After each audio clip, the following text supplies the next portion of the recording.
Assalamualaikum warahmatullahi wabarakatuh. Waalaikumsalam warahmatullahi wabarakatuh. Hai sahabat pelita, kembali lagi di podcast Pelita Quran. Pada hari ini kita berkesempatan bertemu dengan dua orang tokoh yang sangat berpengaruh di Pelita Quran dan remaja Masjid Al-Ikhlas Jalan Nanggur. Siapa dia? Kita sambut Abdurrahim Matondang dan Hariri. Assalamualaikum warahmatullahi wabarakatuh. Gimana kabarnya, sehat? Alhamdulillah sehat. Jadi ini adalah podcast Pelita Quran. Jadi ini dibuat biar kita menggali ilmu dari banyak tokoh. Bukan tokoh internalnya aja, eksternal dari Pelita Quran pun nanti akan diundang. Masya Allah. Oke, gimana kabarnya? Sehat ketua? Alhamdulillah sehat. Sehat. Alhamdulillah sehat. Perlu kita perkenalkan kepada sahabat pelita bahwa yang sebelah kanan saya adalah Ketua Remaja Masjid Al-Ikhlas Jalan Nanggur, Kota Pematang Siantar. Assalamualaikum.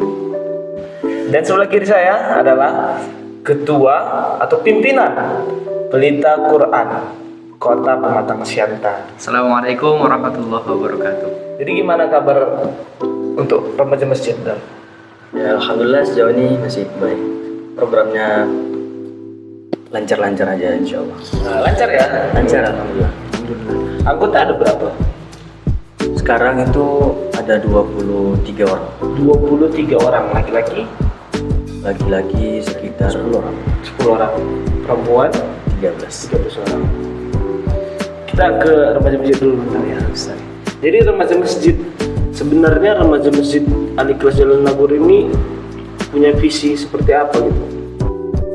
Visi remaja Masjid Al-Ikhlas ini yang saya buat itu yang utama itu menjadi garda terdepan di kawasan, apalagi kita ini tahu lah kayak mana Jalan Nanggur ya kan. Kita jadi garda terdepan bahwasanya Nanggur itu bukan hanya negatif. Yang pertama visinya untuk membangkitkan semangat dari remaja-remaji khusus Jalan Nanggur yang mana mereka itu akan ditumbuh kembangkan keinginan mereka ataupun kepedulian mereka terhadap agama Islam. Jadi seperti ada kayak memacu diri lah ya, Memacu diri. harus jadi garda terdepan di masyarakat Jalan Nanggur ini. Karena kita tahu ya, kalau Jalan Nanggur ini kan kita tahu banyak negatifnya. Jadi dengan cara melawan negatif tadi harus kita memperbanyak kebaikan tadi gitu ya, melalui remaja. Jadi remaja masjid apa aja programnya rencana? Programnya insya Allah yang udah berjalan ini wirid ke rumah-rumah. Oh, wirid ke rumah-rumah Dari rumah berganti-ganti ya kan ya? Selanjutnya ada dari semua divisi ada programnya. Oh, semua punya divisi. Punya divisi. Oh, divisi apa aja itu? Divisi dakwah. Selanjutnya ada divisi humas, ada divisi kemuslimahan. Ini yang baru dari remaja masjid, divisi kemuslimahan. Karena kalau yang lalu itu kemungkinan kemuslimahan ini tergabung di lainnya ataupun termasuk anggota biasa. Jadi di kepengurusan saya kali ini nggak ada anggota biasa, semua masuk dalam kepengurusan agar mereka memiliki tanggung jawab di diri mereka masing-masing. Muslimahan ya. Ada tadi divisi dakwah ya. Divisi dakwah itu berurusan dengan dakwah di remaja masjid dan di luar kegiatan keagamaan. khususnya di internal. Contohnya? Itu tadi wirid ke rumah. Oh, wirid ke rumah yang menghandle itu dakwah. Oh. Selanjutnya ada program ini baru yang akan dicetuskan, akan dijalankan, yaitu BBQ. BBQ itu Bina Baca Quran. Masya Allah. Itu nanti dari dakwah juga. Dari dakwah. Ada juga kemusliman tadi ya. Kemusliman itu kayak mana maksudnya? Kemuslimaan itu ya buat kajian juga. Kajian. Ada mengundang materi. Alhamdulillah materinya senior juga dari remaja masjid. Siapa? Kak Saidah. Oh, Kak Saidah Simbolo. Ya. SPD. Jadi untuk sahabat pelita sekedar informasi bahwa Kak Saidah Simbolo itu adalah senior remaja masjid dan juga dia pada hari ini pada saat ini ya menjabat sebagai kepala sekolah Bumi Al-Quran, SMP Bumi Al-Quran. Jadi Kak Saida yang menghandle sebagai pematerinya lah dari muslimah. Jadi semua muslimah di remaja masjid wajib ikut. Ya. Lalu ada tadi humas ya. Humas hubungan tetangga sama masyarakat. Jadi yang saat ini diutamakan dulu kita namanya remaja masjid bernaung di masjid. Otomatis wadah kita dulu kita bersihkan. Oh, iya. Ada pembersihan masjid, baik menara masjid ataupun di sekitarnya. Insya Allah dalam jangka pendek lah ada program dari humas itu kerja bakti di kawasan Jalan Nagoro khususnya. Jadi ketua Abdul Rohim, sekretaris Saskia Rizky. Orang Nabel ya? Iya, orang nomor belakang. Bendahara Salwa Zahrani Koto, orang belakang. Memang orang Nabel ini menguasai kan? Masya Allah, ada orang Nabel. Iya kan gitu, betul. Oke, itu dari remaja masjid ya. Nah, kita pengen tahu juga ini. Nah, tuan rumah kita ini, Pelita Al-Quran. Dari Pelita Al-Quran ini dulu. Pelita Al-Quran itu apa gitu? Biar kawan-kawan sahabat Pelita Al-Quran tahu dan paham.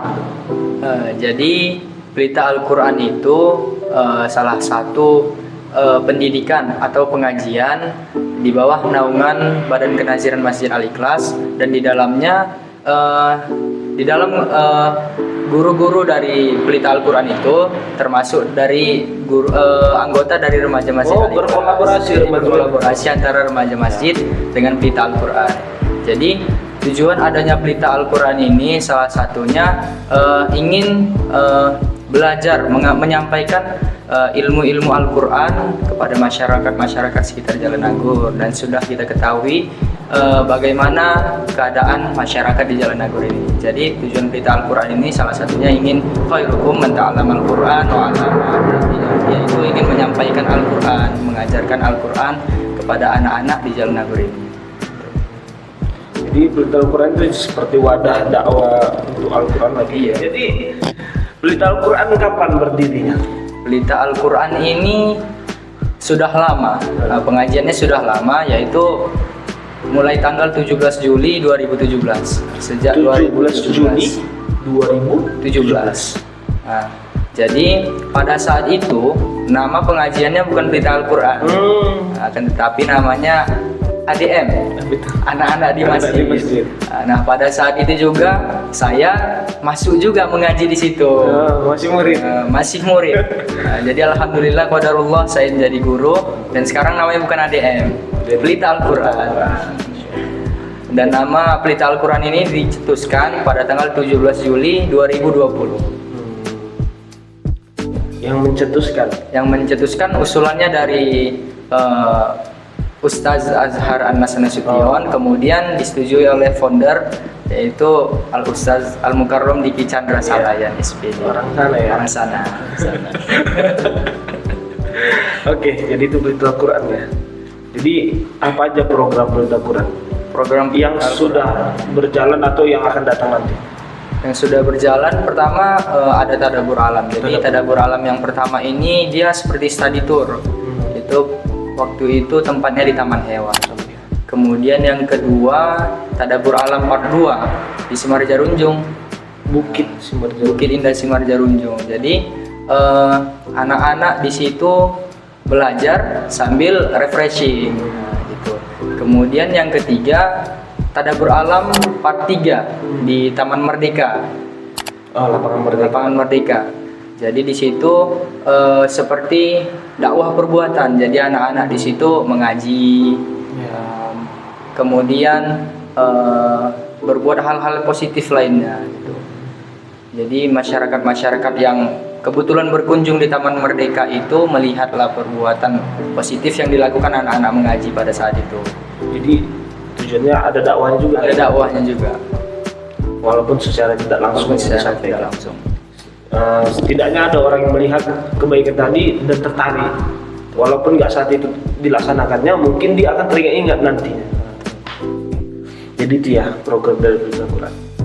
Kedepannya Kedepannya insya Allah nanti Pelita Al-Quran bakal lebih aktif lagi, terutama di event-event perlombaan. Kemudian akan ada bimbingan-bimbingan lagi seperti bimbingan tuntunan sholat, kemudian bimbingan tahfiz insya Allah nanti juga. Jadi guru-gurunya memang diambil dari seluruhnya diambil dari masjid. Iya betul. Dengan alasan apa? Dengan alasan dengan tujuan agar yang pertama ya biar berkoordinasi juga dengan remaja masjid. Kemudian sebagai wadah juga untuk remaja masjid, yaitu sebagai lapangan lah untuk remaja masjid kan, menerapkan ilmu yang sudah ada pada dia kepada adik-adiknya, dan nanti akan regenerasi selanjutnya begitu juga. Jadi Jalan Agung insya Allah jadi berkembang dengan adanya kolaborasi itu. Kolaborasi antara masjid dan Pelita Quran. Alhamdulillah. Jadi sahabat Pelita, sekedar informasi bahwa remaja masjid dan Pelita Quran ini berkolaborasi dalam memajukan dakwah Islam di Jalan Agung, khususnya ya, umumnya di kota Pematang Siantar. Jadi mau bertanya nih kepada ketua-ketua sekalian, kepada Rohim lah pertama.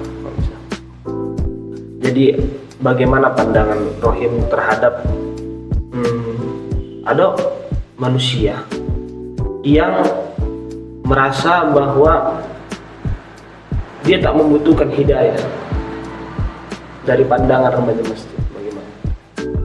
Ada seseorang yang tak membutuhkan hidayah. Itu amat sangat gelap hatinya itu ya. Gelap sekali hatinya. Sedangkan kita ini sangat amat membutuhkan hidayah.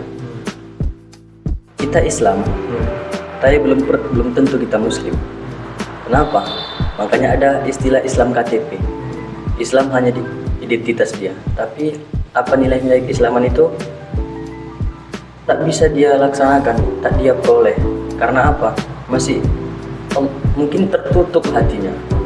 Jadi kiranya dia tanpa dia sadari hidayah itu datang, hidayah itu Allah kasih, tapi tak dia ambil. Jadi kalau ada katanya dia nggak perlu hidayah, itu sangat luar biasa manusianya itu.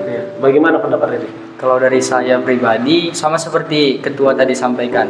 Jadi hati dia itu ibarat batu, udah keras. Jadi sehingga ketika Allah beri dia hidayah, dia tidak sadar bahwa hidayah itu telah ada pada dirinya.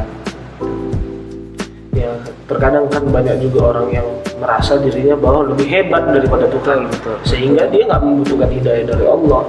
Padahal sebenarnya dia nggak menyembah Allah pun nggak ada ruginya pada Allah. Malah dia yang merugi gitu kan. Begitu baiknya Allah ya kan, ada orang yang tidak beriman kepadanya tapi tetap diberikan kehidupan. Ya bagaimana orang-orang yang tidak beragama Islam gitu, mereka tetap diberikan kehidupan sama Allah. Saking baiknya Allah gitu. Jadi Maha Pengasih dan Penyayang. Jadi itu ya. Jadi soal dakwah ini, bagaimana dakwah sesungguhnya yang harus kita sampaikan kepada terkhususnya anak-anak, terkhususnya lagi remaja. Jadi apalah strategi menurut Rohim yang pantas gitu agar dakwah Islam ini masuk kepada anak-anak remaja sekarang ini? Karena kita tahu anak-anak sekarang ini moralnya udah rendah kali, remaja sekarang ini moralnya udah rendah kali. Jadi gimana caranya dakwah itu agar masuk pada anak-anak ini tadi dan remaja seperti menurut pandangan Rohim?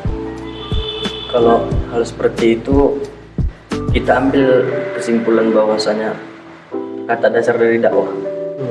Dakwah itu kan artinya menyampaikan. Ya kita menyampaikannya, kita lihat dulu orang yang akan disampaikan. Kalau bisa jangan pakai kekerasan, apalagi Jalan Nabur kalau dikerasi makin keras. Kita ambil hatinya, cara mengambil hatinya kita ikuti alur yang dia mau. Misal dia itu masuk remaja masjid hanya sekedar ikut-ikutan. Ya udah kita ikuti juga dia. Bagaimana perkembangan dia? Serius nggak dia di remaja masjid? Serius nggak dia mengenal Islam? Serius nggak dia dalam masalah-masalah tentang keagamaan? Kalau dia serius, dari situ kita bisa sampaikan, kita masuk ke dalam lubuk hatinya. Bukan bahwasanya kita yang berikan dia hidayah, tapi atas izin Allah, melalui kita insya Allah kita kita dakwahkan dengan lemah lembut. Lalu menurut Hariri gimana? Kalau menurut saya, kalau strategi dakwah terkhusus untuk anak-anak, yang pertama lihat dulu situasinya, situasi lingkungan pada masa itu. Kemudian situasi anak-anaknya gimana, kita pahami dulu bagaimana karakteristik anak-anaknya. Kemudian dakwah itu kan bukan hanya dari lisan saja, dakwah itu juga bisa jadi dari perbuatan juga. Jadi selain kita menyampaikan kepada anak-anak dengan lisan atau dengan cara mengajar seperti biasanya, seorang guru juga harus bisa memberi contoh kepada muridnya bagaimana perbuatan yang baik, bagaimana perbuatan yang buruk disampaikan juga. Intinya dakwah perbuatan lah kepada anak-anak itu. Lalu kepada remaja? Kalau kepada remaja sama halnya dengan anak-anak tadi, pahami dulu bagaimana karakteristiknya, kemudian lihat situasinya. Jadi jangan sampai ketika berdakwah itu menyakiti hati dia, menyakiti perasaannya, karena kan yang namanya remaja juga masih dalam masa masa mencari jati diri. Iya, mencari jati dirinya. Jadi jangan sampai dia tersinggung dengan adanya dakwah kita itu. Mengapa saya tanyakan ya tentang dakwah tadi itu dan hidayah? Karena kita memiliki satu orang yang gitu bisa kita sebut abang kita lah. Beliau bernama Kurni Abdi. Tahu Kurni Abdi? Tahu. Nama populernya Bang Kino ya. Jadi Bang Kino itu supir angkot dulunya ya, supir angkot Sinar Siantar ya. Kita tahu latar belakang dia bagaimana, kita tahu kehidupan dia dulu ya bagaimana, dengan kelakuannya dulu bagaimana, kita tahu. Tapi luar biasanya sekarang kita lihat dia rajin ke masjid. Dia rajin ke masjid, dan saya salutnya begini sama remaja masjid ketika itu. Remaja masjid merangkul gitu. Ketika dia datang ke masjid, bukan malah menjauhi, karena kebanyakan ya orang yang melihat latar belakangnya, oh ini nggak bagus nih, harus dijauhi nih ya. Tapi saya lihat kemarin itu remaja masjid malah mendekati gitu, mengajak, mencoba untuk agar abang ini tadi jangan sampai pergi lagi gitu. Ayo stay di masjid, ayo jangan, jaga terus gitu. Jadi luar biasa rasa saya dakwah dari remaja masjid dan berita Al-Quran. Itulah salah satu contohnya abang kita tadi itu Bang Kinai tadi kan. Dan insya Allah nanti Bang Kinai nanti kita undang ya di podcast berita Al-Quran, nanti kita tanyakan bagaimana. Oke, Abdurrahim Matondang dan Hariri Nasution. Jadi pertanyaan terakhir, harapannya lah untuk remaja masjid dan pelita Quran, harapannya untuk pelita Quran dan remaja masjid. Coba dulu. Remaja masjid dan kita berani. Iya, remaja masjid, harapannya untuk remaja masjid dan harapannya untuk pelita Quran. Harapan saya pribadi terhadap remaja masjid ya, tetap di masa-masa remaja, tetaplah kita mengedepankan akhlak yang baik. Jangan sampai kita terikut sama mungkin masa lalunya kurang baik kan, bukan kita katakan buruk tapi kurang baik. Jangan kita libatkan masa-masa lalu, kita lihat sekarang dan masa yang akan datang. Yang pertama itu tetaplah bersinergi dimanapun berada. Jangan karena ketika remaja masjid itu remaja masjid, ketika di luar forum itu bukan remaja masjid. Tetap junjung tinggi harkat martabat nama remaja masjid. Dan untuk pelita Quran, harapannya semoga walaupun nanti berganti regenerasi, berganti kepengurusan, tetaplah bersinergi, tetaplah hidup, kalau bisa berkembang di bawah naungan Allah Subhanahu wa Ta'ala.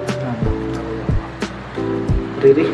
Nah, kalau dari saya pribadi, harapan saya di remaja masjid, remaja masjid itu anggotanya atau remajanya adalah remaja yang aktif di masjid. Nah, itu harapan saya, remaja-remajanya aktif di masjid. Jadi bukan hanya sekedar kumpul-kumpul biasa aja kan, kumpul-kumpul biasa, kumpul-kumpul organisasi akan, tetapi datang juga ke masjid, aktif di masjid kan, azan bisa gitu. Kemudian harapan saya untuk pelita Quran, mudah-mudahan dakwah pelita Al-Quran pada anak-anak semakin baik lagi, kemudian tetap terjalan sampai akhir hayat kita. Ya, harapannya remaja masjid dan pelita Al-Quran tetap ada visinya, bisa melaksanakan program-program dengan baik, bagus, dan bisa mengajak orang menjadi lebih baik. Baiklah sahabat pelita Al-Quran, nah kita ada di penghujung acara. Jadi bagi teman-teman pelita Quran, sahabat-sahabat pelita Quran yang ingin melihat bagaimana perkembangan remaja masjid dan pelita Al-Quran, bisa mengunjungi akun Instagramnya di @rm_al_ikhlas, rm_al_ikhlas, dan Instagram pelita Al-Quran @pelita_Quran. Jadi, dan juga bagi teman-teman sekalian, bagi yang ingin berbincang-bincang masalah dakwah keislaman, bisa datang ke Masjid Al-Ikhlas dan mengunjungi remaja Masjid Al-Ikhlas dan pelita Al-Quran. Dan bagi teman-teman juga, sahabat-sahabat sekalian yang ingin mengaji di pelita Al-Quran, silakan datang ke Masjid Al-Ikhlas Jalan Nagur, dimulai dari maghrib berjamaah di sini, lalu mengaji. Setelah itu nanti sholat isya berjamaah. Tidak dipungut biaya, gratis, free. Oke. Ada yang mau disampaikan sama pelita? Yang terakhir ada kira-kira? Pelita menerangi gitu. Ada Jargon. Ada. Semoga pelita Al-Quran semakin bercahaya, semakin menerangi masjid ini, semakin menerangi masyarakat jamaah-jamaah di Masjid Al-Ikhlas ini. Lagi itu remaja masjid berpatokan kepada jargonnya istiqomah dalam kebaikan. Semoga kita selalu istiqomah dalam kebaikan, sehingga kita lupa caranya berbuat buruk yang mengundang murkanya Allah SWT. Mungkin ini yang bisa kami sampaikan, bisa kami bicarakan, bisa kita sampaikan ilmu-ilmu sampai di sini. Billahi taufiq wal hidayah wa ridwan hinayah. Assalamualaikum warahmatullahi wabarakatuh. Waalaikumsalam warahmatullahi wabarakatuh.